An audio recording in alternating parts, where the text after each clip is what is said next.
Hey guys, today I want to talk about power spikes, and I want to talk about fighting down levels and when you can and can't do it. Say for instance you're down level 12 to 13 and they're going for an objective and you're like, guys, we can't fight, they've got a talent tier on us. When should you be giving up objectives and when should you not be? And that's why I want to talk a little bit about power spikes and how power spikes determine whether or not you can take those objectives.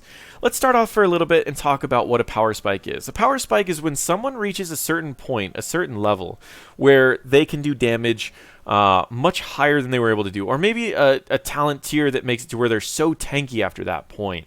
Diablo hits level 16 and can reduce all the enemy's damage by 50%. Same with Leoric. He hits level 13, 16, can lower the damage. They hit huge power spikes. Let me talk a little bit about this particular power spike at level 15 and 16 with Zul'jin. Or sorry, Zeratul, not Zul'jin.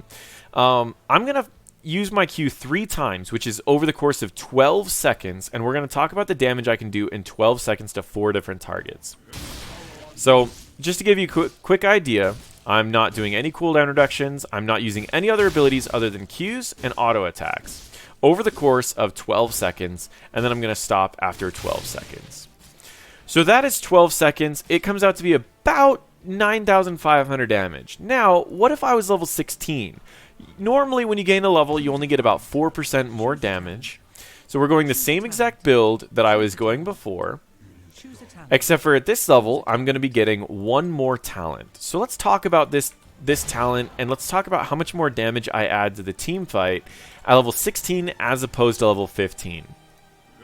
So once again, I'm going to go for 12 seconds. And in this case, 12 seconds is going to be 4 plus the initial use of my ability. So now let's back up, and I've done double the damage that I did before in the same 12 seconds. How did I do double the damage? Well, in fact, this talent, if I hit multiple heroes, the cooldown is cut in half, which would already double my damage. But it also increases the damage by 50%, which means that I'm actually doing more than double my original Q damage at level 16. But then, of course, I had auto attacks in between and I had other abilities. This is what's called a power spike. From the level 15 to level 16, I'm effectively doubling my damage because of a single talent pick. So, utilizing these power spikes is very important to start winning objectives.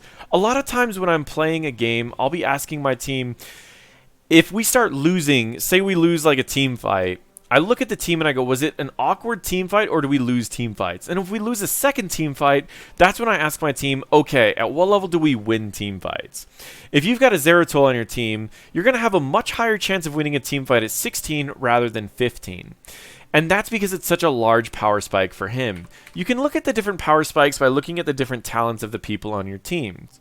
Let's say, for instance, we're in a game and you have a white main. Let's go a Yrel on your team.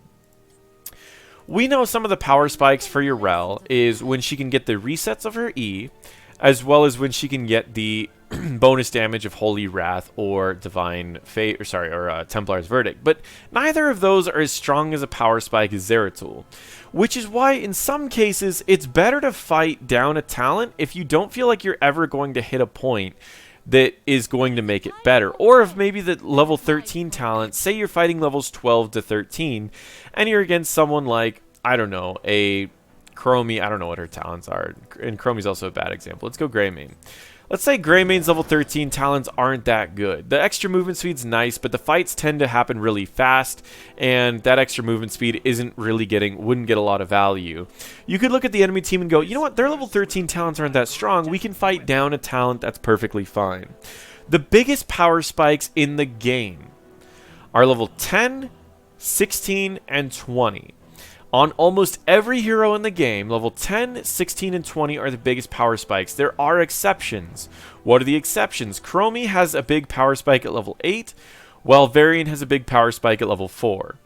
Understanding power spikes allows you to know when you can take a fight down talents, as well as it allows you to know when it's okay to give up an objective when you're trying to reach a certain point. So learning these power spikes is very important. Some heroes have better power spikes than others. So I'd like people in the comments below to share their favorite power spike in the game. What is a talent or a quest complete that you feel like is game changing between one level and another. For me, Zeratul is a big one. We all know the specialist ones like Nazeebo.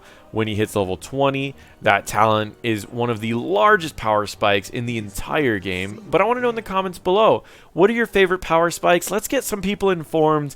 If you were wondering what are some good power spikes in this game, check out the comments. Hopefully a lot of people are sharing their favorite ones, and now you can kind of understand some talents that you should be afraid of when you're versing those people, and maybe some talents that...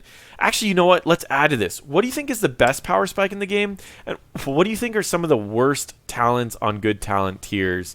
Say, for instance, if there's a hero that their level 13 is not very good, let us know in the comments below. Are there certain heroes that we can definitely fight into down a talent at level 13? Or are there, for example, like I know Lunara used to have a talent tier that was like all Wisp talents. Like that was never a power spike by any means of that. So I just want to know you guys, the thing in the comments below, the best power spike, the worst power spike, either way, let us know in the comments below. And if you're interested and you're worried about knowing when you can fight, check out the comments. That should give you a quick idea of some of the things you should be worried about. Thank you all for watching.